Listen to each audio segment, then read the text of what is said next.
नमस्कार, मी ॲडव्होकेट यशवंत महादेव साधू माणगाव रायगड येथील न्यायालयामध्ये गेल्या 23 वर्ष वकिली करत आहे। मित्रांनो, आजचा जो विषय आहे किंवा आजचा जो व्हिडिओ आहे तो नवीन होऊ घातलेल्या किंवा ज्युनियर्स वकील मित्र मैत्रिणींसाठी आहे। नवीन वकील मित्र मैत्रिणींनी पहिल्यांदा कोर्टात अपियर कसं व्हावं किंवा आपले ज्या वेळेला सिनियर कोर्टामध्ये अवेलेबल नसतील, उपलब्ध नसतील, तेव्हा आपण कशा प्रकारे कोर्टात हजर राहिलं पाहिजे। तर सर्वात महत्त्वाची गोष्ट म्हणजे प्रत्येक ज्युनियरकडे एक डायरी आणि एक पेन असायलाच पाहिजे।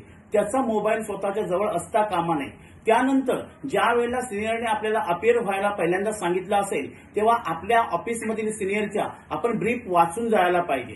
सिनियर सोबत आपण त्या केसबद्दल डिस्कस केलं पाहिजे की मला नेमकं कोर्टासमोर काय म्हणायचं आहे, काय सांगायचं आहे, आणि त्यानंतर आपण ती ब्रीफ घेऊन कोर्टासमोर जाऊन मागच्या खुर्चीवर बसायला पाहिजे। त्यानंतर आपलं नाव, आपल्या अशिलाचं नाव किंवा बोर्डावरील आपल्या केसचा नंबर जवळ आल्यानंतर आपण सावध राहायला पाहिजे। आपल्या अशिलाचं नाव पुकारल्यानंतर आपण शांतपणे हसऱ्या चेहऱ्याने कोर्टासमोर जायला पाहिजे आणि कोर्टाला सांगायला पाहिजे की माझे सिनियर अमुक अमुक ठिकाणी कामासाठी गेलेले आहेत किंवा केसमध्ये गुंतलेले आहेत, त्यामुळे ते आज येऊ शकले नाहीत किंवा मागावून येणार आहेत। जर सिनियर मागावून येणार असतील तर आपण तो जो मॅटर आहे तो कीपबॅक केला पाहिजे, म्हणजे मागे ठेवला पाहिजे। सिनियर जर येत नसतील तर सिनियरने ज्या प्रकारे इन्स्ट्रक्शन दिलेलं असेल त्याप्रमाणे आपण त्या मॅटरमध्ये तारीख घेतली पाहिजे किंवा कोर्टाला विनंती केली पाहिजे। अर्थात त्या मॅटरमध्ये एखादा जर अर्ज द्यायचा असेल तर तो अर्ज आपण अगोदरच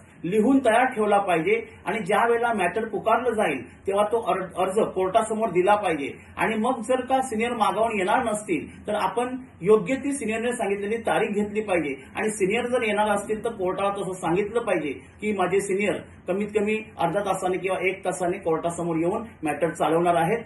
अशा प्रकारे प्रत्येक वकील मित्र मैत्रिणींचा आणि पहिला अपिअरन्स कोर्टामध्ये असायला पाहिजे। धन्यवाद।